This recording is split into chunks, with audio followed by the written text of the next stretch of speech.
नमस्कार, स्वागत है आप सभी का डीडी न्यूज के इस खास बुलेटिन एक्सप्रेस 100 में, जहां हम आपके लेकर आते हैं राजनीति, मनोरंजन, देश दुनिया, खेल और व्यापार जगत की सभी बड़ी खबरों को एक्सप्रेस यानी फटाफट अंदाज में। मैं हूं आंचल गुलाटी गुम्बर। तो आइए देखते हैं खबरों को तेज रफ्तार के साथ। राष्ट्रपति द्रौपदी मुर्मू आज वर्ष 2019, 2020, 2021 के लिए संगीत नाटक अकादमी पुरस्कार और फेलोशिप करेंगे प्रदान। इस मौके पर केंद्रीय संस्कृति और पर्यटन मंत्री जी किशन रेड्डी और संस्कृति और संसदीय कार्य राज्य मंत्री अर्जुन राम मेघवाल भी समारोह में होंगे शामिल। पुरस्कार के लिए 128 कलाकारों का किया गया चयन। प्रदर्शन कला के क्षेत्र में 10 प्रतिष्ठित विभूतियों को भी अकादमी फेलोशिप के रूप में चुना गया। प्रधानमंत्री गुरुवार को हरित विकास पर पहले बजट उपरांत वेबिनार को करेंगे संबोधित। ये वेबिनार बजट में घोषित पहलों के प्रभावी कार्यान्वयन हेतु विचारों और सुझावों को हासिल करने के लिए। वेबिनार में 6 सत्र होंगे, जिनमें हरित विकास के ऊर्जा और गैर ऊर्जा दोनों घटकों पर चर्चा होगी। हरित विकास बजट 2023-24 की 7 शीर्ष प्राथमिकताओं में से एक।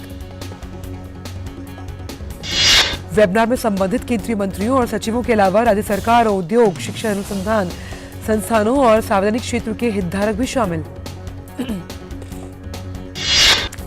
लोकसभा अध्यक्ष ओम बिरला सिक्किम की राजधानी गैंगटॉक में 19वें वार्षिक राष्ट्रमंडल संसदीय संघ भारत जोन 3 सम्मेलन का करेंगे उद्घाटन। लोकसभा अध्यक्ष ओम बिरला के अलावा सिक्किम के राज्यपाल, मुख्यमंत्री और विधायी निकायों के पीठासीन अधिकारी सहित सिक्किम विधानमंडल के सदस्य और अन्य गणमान्य व्यक्ति कार्यक्रम में लेंगे भाग। रक्षा मंत्री राजनाथ सिंह पश्चिम बंगाल के 2 दिवसीय दौरे पर बीरभूम में रहेंगे। रक्षा मंत्री विश्व भारती विश्वविद्यालय के दीक्षांत समारोह में शामिल होंगे। वो शांति निकेतन आश्रम भी जाएंगे। केंद्रीय गृह मंत्री अमित शाह आज से कर्नाटक, मध्य प्रदेश और बिहार का 3 दिवसीय दौरा करेंगे शुरू। अमित शाह आज कर्नाटक की राजधानी बेंगलुरु में एक संवाद सत्र को करेंगे संबोधित। इसके साथ ही बेल्लारी में विजय संकल्प समावेश कार्यक्रम में भी भाग लेंगे। अमित शाह 24 फरवरी को मध्य प्रदेश का करेंगे दौरा। यहां वो सतना में मां शारदा शक्तिपीठ मंदिर में करेंगे पूजा अर्चना। कोल जनजातीय समूह की सभा को करेंगे संबोधित। शहर में एक मेडिकल कॉलेज का करेंगे उद्घाटन। 25 फरवरी को गृह मंत्री बिहार जाएंगे, जिस दौरान वे पश्चिमी चंपारण में एक रैली को संबोधित करेंगे। पटना में किसानों और मजदूरों के एक समागम में भाग लेंगे और तख्त श्री हरमंदिर में पटना साहिब गुरुद्वारे में मत्था भी टेकेंगे। हरियाणा के मुख्यमंत्री मनोहर लाल खट्टर, राज्य के वित्त मंत्री भी जो है, चंडीगढ़ विधानसभा में राज्य का बजट 2023-24 करेंगे पेश। नमामि गंगे कार्यकारी समिति ने गंगा बेसिन में प्रदूषण कम करने और घाट विकास के लिए 1,200 करोड़ रुपए से अधिक की 9 परियोजनाओं को मंजूरी दी। इन परियोजनाओं में से 7 गंगा बेसिन में प्रदूषण को कम करने और 2 घाट के विकास से संबंधित है। राष्ट्रीय स्वच्छ गंगा मिशन की कार्यकारी समिति की 47वीं बैठक में ये निर्णय लिया गया। जल शक्ति मंत्रालय ने कहा कि स्वीकृत परियोजनाओं के तहत पश्चिम बंगाल, उत्तर प्रदेश और मध्य प्रदेश सहित कई राज्यों में गंगा नदी को साफ करने के लिए विभिन्न जलमल शोधन संयंत्र से जुड़े कार्य किए जाएंगे। दिल्ली नगर निगम के मेयर, डिप्टी मेयर का चुनाव होने के बाद बुधवार रात स्टैंडिंग कमेटी का चुनाव हंगामे के कारण फंस गया। स्टैंडिंग कमेटी के चुनाव में सदन के अंदर आम आदमी पार्टी और भाजपा के पार्षदों ने एक दूसरे के साथ हाथापाई और पानी की बोतलें फेंककर मारी। भाजपा पार्षद स्थायी समिति के चुनाव में आम आदमी पार्टी के पार्षदों द्वारा मोबाइल लेकर जाने का विरोध किया गया। भाजपा ने आप पार्षदों पर लगाया वोट की गोपनीयता भंग करने का आरोप।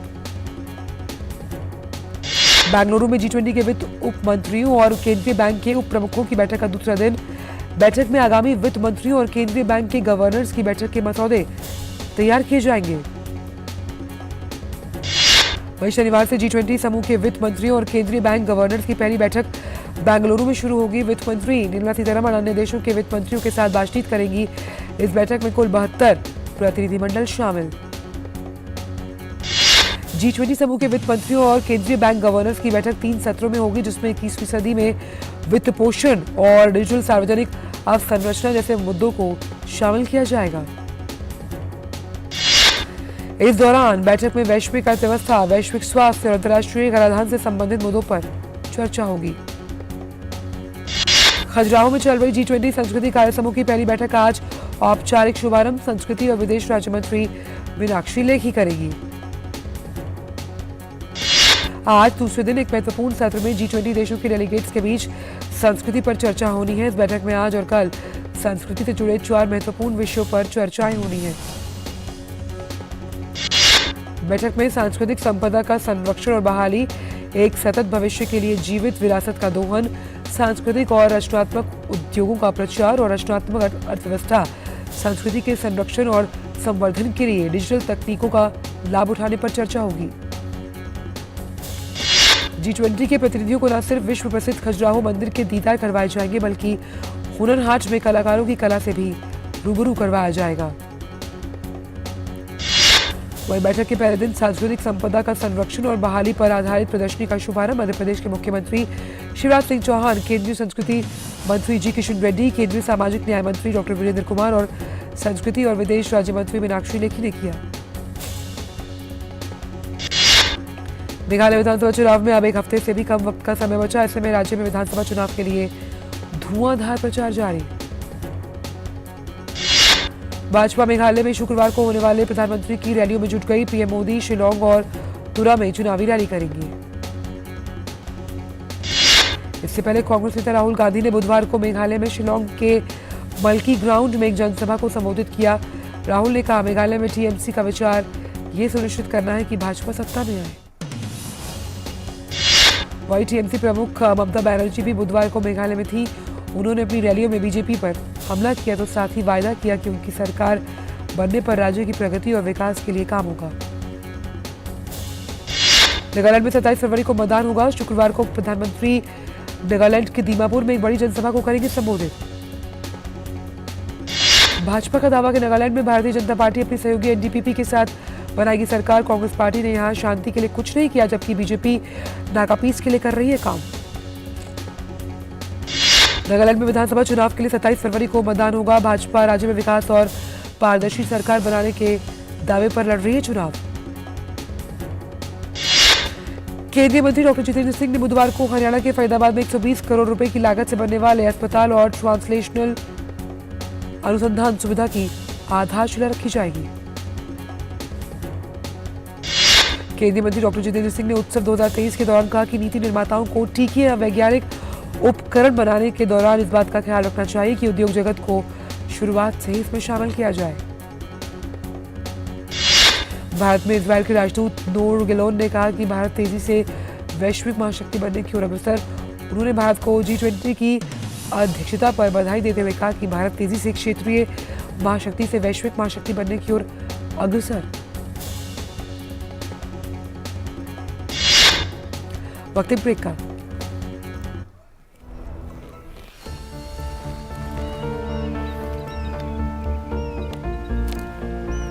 जो बनकर मेरा हमसफर आएगा, सिर्फ उसी को फर्क नजर आएगा। शुरू करो, डालो बुनियाद, घर महल नजर आएगा। वंडर लाइए, वंडर अपनाइए, फर्क नजर आएगा। वंडर सीमेंट, फर्क नजर आएगा। हाय मॉम, फिर से शॉपिंग? बाबूजी, आपने इसे बिगाड़ के रखा। लिमिट में करो तो कुछ बुरा नहीं होता है। बिना लिमिट शॉपिंग करेगी आपके कार्ड पे ऐड ऑन जो है। मैंने तो कार्ड पे लिमिट सेट कर दिया। अच्छा, इसके फायदे ये हैं कि रिस्क कम हो जाता है और अगर फ्रॉड भी हुआ तो तुरंत बैंक को बोल दीजिए, नुकसान कम। दादू, hey! नेक्स्ट टाइम ये pink dress. You are the limit. Limit तो सेट है। आरबीआई कहता है, जानकार बनिए, सतर्क रहिए। ब्रेक के बाद सभी का स्वागत करते हैं अन्य खबरों को एक्सप्रेस अंदाज में। प्रधानमंत्री ने 41वीं प्रगति बैठक की अध्यक्षता की। बैठक में 9 प्रमुख बुनियादी ढांचा परियोजनाओं की समीक्षा की गई। 41,500 करोड़ रुपए की परियोजनाएं 13 राज्यों से संबंधित। प्रधानमंत्री ने मंत्रालयों और राज्य सरकारों को बुनियादी ढांचा परियोजनाओं की योजना बनाने के लिए पीएम गतिशक्ति पोर्टल का उपयोग करने की सलाह दी। पीएम ने अमृत सरोवर योजना के तहत 50,000 अमृत सरोवर के लक्ष्य को पूरा करने के लिए ब्लॉक स्तर पर निगरानी पर बल दिया। सुप्रीम कोर्ट कर्नाटक में मुस्लिम छात्राओं की स्कूल बोर्ड की परीक्षा के दौरान हिजाब पहनने की अर्जी पर सुनवाई के लिए सहमत। सुप्रीम कोर्ट ने बुधवार को सुनवाई करते हुए आश्वासन दिया कि जल्द 3 जजों की बेंच का गठन किया जाएगा। सुप्रीम कोर्ट ने शिवसेना का नाम और चुनाव चिन्ह शिंदे गुट को देने का चुनाव आयोग के फैसले पर रोक लगाने से फिलहाल किया इनकार। अदालत ने शिंदे गुट और चुनाव आयोग को नोटिस जारी कर 2 हफ्तों में मांगा जवाब। लद्दाख के पैंगोंग झील पर हाफ मैराथन आयोजित हुई, जिसमें -20 डिग्री के तापमान में धावक जमी हुई लेक पर दौड़े। लद्दाख की ये झील समुद्री सतह से 13,862 फीट ऊपर। इस मैराथन को गिनीज वर्ल्ड रिकॉर्ड में दर्ज किया गया। ये दुनिया में सबसे ऊपर जमी हुई झील में आयोजित मैराथन थी। इस हाफ मैराथन को द लास्ट रन का नाम दिया गया। 21 किलोमीटर की दौड़ हुई, जिसमें लगभग देश के 75 एथलीट्स ने लिया हिस्सा। दौड़ का आयोजन क्लाइमेट चेंज को लेकर जागरूकता पैदा करने और बॉर्डर टूरिज्म को बढ़ावा देने के लिए कराया गया। मैराथन के लिए एथलीट्स पर ध्यान दिया गया। हफ्ते में 50 किलोमीटर की रनिंग, 250 किलोमीटर साइकिलिंग और 10 से 15 किलोमीटर इन सभी एथलीट्स को स्विमिंग कराई गई। विश्व सतत विकास शिखर सम्मेलन को संबोधित करते हुए केंद्रीय पर्यावरण मंत्री ने कहा, समान विकास हमारी अर्थव्यवस्था की आधारशिला। उन्होंने जलवायु के लचीलेपन की नीति के लिए भारत के प्रयास और जलवायु परिवर्तन से लड़ने के लिए भारत की प्रतिबद्धता के बारे में भी बात की। असम में 31वें राज्यपाल के रूप में गुलाब चंद कटारिया ने बुधवार को पद और गोपनीयता की शपथ ली। गुवाहाटी हाईकोर्ट के मुख्य न्यायाधीश न्यायमूर्ति संदीप मेहता ने असम के 31वें राज्यपाल के रूप में उन्हें पद और गोपनीयता की शपथ दिलाई। केंद्रीय वित्त मंत्री ने विश्व बैंक के अध्यक्ष डेविड मलपास के साथ मुलाकात की। बैठक में वित्त मंत्री ने डेविड मलपास के साथ भारत की G20 अध्यक्षता और प्राथमिकताओं और पूंजी ढांचे और ऋण कमजोरियों के समाधान पर चर्चा की। वित्त मंत्री ने डेविड मलपास के साथ हुई बैठक में कहा कि विश्व बैंक के दृष्टिकोण और मिशन के वास्तविक विकास के लिए मध्य आय वाले देशों पर ध्यान केंद्रित करने की जरूरत। वित्त मंत्री ने डेविड मलपास से बातचीत के दौरान सुझाव दिया कि विश्व बैंक को अपने दोहरे लक्ष्यों को प्राप्त करने की दिशा में प्रयास करना जारी रखना चाहिए। कोयला मंत्रालय 24 फरवरी से 27 कोयला खदानों के लिए मॉक ई नीलामी करेगा आयोजित। इस ई नीलामी का उद्देश्य बोलीदाताओं को नीलामी प्रक्रिया से परिचित कराना। कोयला मंत्रालय ने कहा कि वाणिज्यिक कोयला खदानों की नीलामी के 6ठे दौर और 5वें दौर के दूसरे प्रयास के तहत 36 खदानों के लिए 96 बोलियां प्राप्त हुई। भारतीय कृषि अनुसंधान परिषद ICAR ने गेहूं की एक नई किस्म विकसित की जो मौसम में बदलाव और बढ़ती गर्मी के कारण उत्पन्न होने वाली चुनौतियों का सामना कर सकती है। केंद्रीय मंत्रिमंडल ने विश्व वर्ष 2022-23 के लिए अनिवार्य रूप से खाद्यान्नों की पैकिंग जूट के थैलों में करने को मंजूरी दी।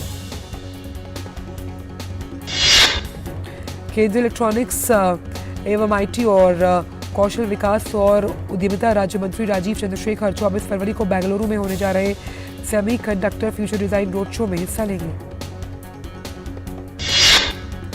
ईडी की ओर से संशोधन मामले में झारखंड के ग्रामीण विकास विभाग के अभियंता VK राम के ठिकानों पर छापेमारी की जा रही है। RBI की दर निर्धारण मौद्रिक नीति ने कहा कि हाल ही के महीनों में वैश्विक विकास परिदृश्य में सुधार हुआ, लेकिन 2023 के दौरान इसमें गिरावट आने की आशंका। HDFC बैंक और संयुक्त अरब अमीरात स्थित वित्तीय सेवा कंपनी लुलु एक्सचेंज ने भारत और खाड़ी सहयोग परिषद क्षेत्र के बीच सीमा पार भुगतान को मजबूत करने के लिए एक समझौता पर हस्ताक्षर किए। फिनटेक प्लेटफॉर्म फोनपे ने 6 महीने के भीतर 20 लाख स्मार्ट स्पीकर लगाने की घोषणा की। कंपनी ने अपने बयान में कहा, देश में ऑफलाइन व्यापारियों के बीच इस तरह के उपकरणों की मांग बढ़ी है। FDI चालू वित्त वर्ष के पहले 9 महीने अप्रैल-दिसंबर में 15% घटकर $36 अरब पर रहा। उद्योग और आंतरिक व्यापार संवर्धन विभाग के ताजा आंकड़ों की तरफ से जानकारी मिली। केंद्रीय कृषि मंत्री ने यह कहा कि भारतीय एग्री टेक स्टार्टअप पिछले 4 वर्षों में लगभग 6,600 करोड़ रुपए जुटा चुके हैं। गूगल ने RCS संचार प्रोटोकॉल का प्रचार करने और इसे मुख्य धारा में जोड़ने के लिए पिछले साल गेट द मैसेज अभियान किया शुरू। गूगल ने इस दिशा में एक और कदम उठाते हुए अब मैसेज ऐप चैट में RCS को भी जोड़ा। इस बार सैनिकों ने अपने कब्जे वाले वेस्ट बैंक में नबल्स पर एक रेड के दौरान 4 बंदूकधारियों और 4 नागरिक सहित 11 फिलिस्तीनियों को मार डाला। इस दौरान ताबड़तोड़ गोलीबारी में 100 से अधिक लोगों को घायल होते हुए देखा गया, जिन्हें इलाज के लिए अस्पताल में भर्ती कराया गया। इजरायली सेना ने नबल्स में अभियान की पुष्टि करते हुए कहा कि उग्रवादियों को हिरासत में लेने की कोशिश के दौरान सैनिकों ने जवाबी कार्रवाई की। इजरायली सेना ने एक बयान में कहा कि कार्रवाई में उनका कोई सैनिक हताहत नहीं हुआ। फिलिस्तीनी उग्रवादी गुट इस्लामिक जिहाद ने कहा कि उसके 2 नबल्स कमांडरों को इजरायली सैनिकों द्वारा एक घर में घेर लिया गया था, जिसके अन्य बंदूकधारियों ने वहां पर गोलीबारी शुरू की, जिसके बाद 2 इस्लामिक जिहाद कमांडर्स एक अन्य बंदूकधारी के साथ मारे गए। अमेरिकी राष्ट्रपति जो बाइडेन ने कहा कि रूस के राष्ट्रपति व्लादिमीर पुतिन ने अमेरिका एवं रूस के बीच परमाणु हथियारों के नियंत्रण संधि के आखिरी बचे हिस्सों से अपने देश की भागीदारी निलंबित करने की बड़ी गलती की है। अमेरिकी राष्ट्रपति नाटो के पूर्वी हिस्से के सहयोगियों को आश्वस्त करने के लिए पोलैंड पहुंचे। उन्होंने सहयोगी देशों को आश्वस्त किया कि यूक्रेन पर रूसी आक्रमण के बावजूद अमेरिका उन सभी देशों के पक्ष में खड़ा रहेगा। अमेरिकी राष्ट्रपति ने पोलैंड के राष्ट्रपति डूडा से मुलाकात की और बातचीत के दौरान कहा कि मामले की सच्चाई यह है कि अमेरिका को पोलैंड और नाटो की जितनी जरूरत है उतनी ही नाटो को अमेरिका की भी। वक्त एक ब्रेक का।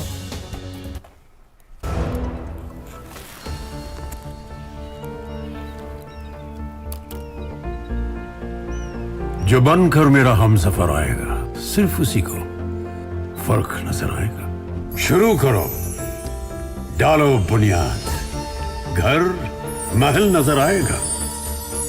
वंडर लाइए, वंडर अपनाइए, फर्क नजर आएगा। वंडर सीमेंट, फर्क नजर आएगा।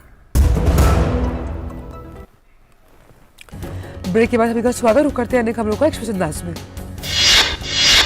अमेरिकी राष्ट्रपति ने रूस यूक्रेन युद्ध के दौरान पोलैंड के प्रयासों का विशेष उल्लेख किया। पोलैंड अब तक लगभग 15 लाख यूक्रेनी शरणार्थियों को शरण दे चुका है। रूसी राष्ट्रपति ने परमाणु बल बढ़ाने को जारी रखने पर भी जोर दिया। पुतिन ने कहा कि हम वायु आधारित हाइपरसोनिक मिसाइल सिस्टम पर बड़े पैमाने पर उत्पादन रखेंगे जारी। साथ ही राष्ट्रपति पुतिन ने कहा कि रूस अपनी सुरक्षा बलों को भी आधुनिक हथियारों से लैस करना रखेगा जारी। 2 दिन पहले ही रूस ने अमेरिका के साथ हथियारों पर नियंत्रण रखने वाली न्यू स्टार्ट संधि को निलंबित करने की घोषणा की थी। संयुक्त राष्ट्र महासभा में आज यूक्रेन और उसके सहयोगी देशों द्वारा लगाए गए शांति प्रस्ताव पर मतदान होगा। अमेरिका और यूरोपीय संघ ने देश में से रूसी यूक्रेन युद्ध का 1 साल पूरा होने के मौके पर लगाए गए इस प्रस्ताव पर मतदान करने का आग्रह किया। यूनाइटेड नेशंस में अमेरिका की राजदूत लिंडा थॉमस ग्रीनफील्ड ने कहा कि इस मतदान के जरिए पता चलेगा कि युद्ध की पहली वर्षगांठ पर दूसरे देश इस मुद्दे पर कहां खड़े हैं। वहीं यूरोपियन यूनियन के राजनयिक जोसेफ बोरेल ने कहा कि अगर रूस को नहीं रोका गया तो किसी दूसरे देश को भी इसी तरह का जो रवैया है वो झेलना पड़ सकता है। यूक्रेन और उसके सहयोगी देशों को उम्मीद है कि इस प्रस्ताव के जरिए रूस को राजनयिक रूप से अलग थलग करने में मदद मिलेगी। वहीं रूस ने इस प्रस्ताव को रूस विरोधी बताते हुए सदस्य देशों से इसके विरोध में वोट डालने के लिए आग्रह किया। चीन के उत्तर में स्थित भीतरी मंगोलिया क्षेत्र में खदान के धंसने से 2 लोगों की मौत हुई, जबकि 53 लोग लापता बताए जा रहे हैं। शुरुआती जांच से पता चला कि खदान के नीचे 50 से अधिक लोग फंसे हुए हैं। बचाव दल ने 8 लोगों को निकाला, जिनमें से 2 की मौत हो चुकी है, जबकि 6 लोगों को अस्पताल भेजा गया। बचाव अभियान जारी। ये घटना इनर मंगोलिया स्वायत्त क्षेत्र के अल्शा लेफ्ट बैरर में हुई। जर्मनी ने 2 ईरानी राजनयिकों को निष्कासित कर देश छोड़ने के लिए कहा। ईरान में मंगलवार ईरानी जर्मन नागरिक और अमेरिकी निवासी जमशीद शर्मात को आतंकी गतिविधियों में दोषी करार देने के बाद मौत की सजा सुनाई गई। चीन से सटी सीमा से लगभग 82 किलोमीटर दूर तजाकिस्तान में आज तगड़े भूकंप के झटके महसूस किए गए। संयुक्त राज्य भू वैज्ञानिक सर्वेक्षण के अनुसार रिक्टर स्केल पर भूकंप की तीव्रता 6.8। अमेरिका के उत्तरी मैदानों में और ऊपरी मध्य पश्चिम इलाके में भारी बर्फबारी और तूफान की वजह से सैकड़ों स्कूल बंद करने पड़े। पश्चिमी और उत्तर अमेरिका से पूर्व की तरफ तूफान में 100 किलोमीटर प्रति घंटे की रफ्तार से हवाएं देखने को मिली। तूफान की वजह से अमेरिका में करीब 3,500 फ्लाइट्स निलंबित या फिर रद्द की गई। वहीं इस दौरान कई जगहों पर जो सड़क यात्रा है वो भी संभव नहीं हो पा रही है। तूफान की वजह से स्कूलों को करना पड़ा बंद। आईसीसी महिला विश्व कप में आज पहला मुकाबला जो है वो सेमीफाइनल के रूप में खेला जाएगा। खिताब की प्रबल दावेदार ऑस्ट्रेलिया का सामना शानदार फॉर्म में नजर आ रही भारतीय टीम से। भारत ने अब तक खेले गए 4 मुकाबलों में से 3 में जीत दर्ज की। उसे केवल इंग्लैंड के खिलाफ हार मिली। ऑस्ट्रेलिया ने ग्रुप दौर में सभी मुकाबले अपने नाम किए। आईसीसी टेस्ट रैंकिंग में पहले स्थान पर जेम्स एंडरसन पहुंचे और एंडरसन अपने करियर में 6ठी बार पहले स्थान पर पहुंचे। एंडरसन ने न्यूजीलैंड के खिलाफ सीरीज के पहले टेस्ट में 7 विकेट हासिल किए। जेम्स एंडरसन ऑस्ट्रेलिया के क्लेरी ग्रिमैट के बाद टेस्ट रैंकिंग में शीर्ष गेंदबाज बनने वाले सबसे उम्रदराज खिलाड़ी हैं। वहीं रैंकिंग में शीर्ष पर पहुंचने वाले 5वें सबसे उम्रदराज खिलाड़ी। भारत के ऑलराउंडर रविंद्र जडेजा 7 पायदान चढ़कर 9वें स्थान पर। जडेजा ने दिल्ली टेस्ट में 10 विकेट हासिल किए। सितंबर 2019 के बाद ये पहला मौका जब वो टॉप 10 में शामिल हुए। जडेजा के स्पिन पार्टनर अश्विन ताज़ा जानकारी के अनुसार रैंकिंग में दूसरे स्थान पर पहुंचे। वहीं अक्षर पटेल भी शीर्ष 5 में शामिल। वक्त ब्रेक का।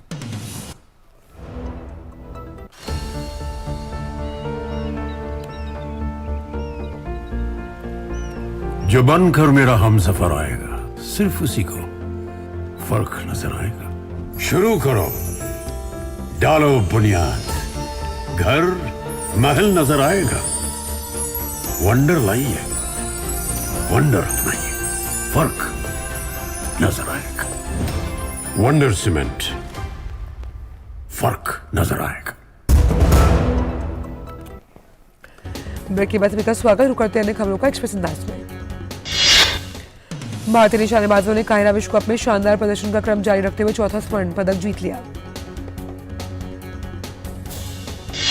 ऐश्वर्या ने फाइनल में ऑस्ट्रिया के अलेक्जेंडर शिरमल को 16-6 से पराजित किया। भारतीय मुक्केबाज नरेंद्र ने 74वें Strandja memorial international boxing tournament के क्वार्टर फाइनल में जगह बना ली। चैंपियंस लीग के राउंड ऑफ 16 के पहले लेग में आरबी लाइप्जिग और मैनचेस्टर सिटी के बीच खेला गया मुकाबला 1-1 के अंतर से draw. Italian club Inter Milan ने चैंपियंस लीग के अंतिम 16 के पहले लेग में एफसी पोर्तो को 1-0 से हराया। इंग्लैंड की महिला फुटबॉल टीम ने आर्नल्ड क्लार्क कप का खिताब जीता। इंग्लिश टीम ने बेल्जियम को 6-1 के अंतर से शिकस्त देकर खिताब अपने नाम किया। बॉलीवुड के एक्शन हीरो टाइगर श्रॉफ बहुत जल्द अपनी फिल्म गणपत के जरिए बड़े पर्दे पर धमाल मचाने के लिए तैयार। टाइगर श्रॉफ ने फिल्म गणपत का टीजर जारी किया। इंडियन क्रिकेट टीम के पूर्व कप्तान सौरव गांगुली पर फिल्म बनने जा रही है। फिल्म में उनका किरदार एक्टर रणबीर कपूर निभाएंगे। गांगुली ने अपनी बायोपिक की स्क्रिप्ट को मंजूरी दी। बॉलीवुड अभिनेत्री रकुलप्रीत सिंह दक्षिण भारतीय फिल्मों के सुपरस्टार कमल हसन के साथ फिल्म इंडियन 2 में आएंगी नजर। दक्षिण भारतीय फिल्मों के लोकप्रिय एक्टर विजय की film Varisu OTT platform Amazon Prime पर 8 मार्च को हिंदी में होगी रिलीज। और एक्सप्रेस 100 में फिलहाल इतना ही। दीजिए इजाजत।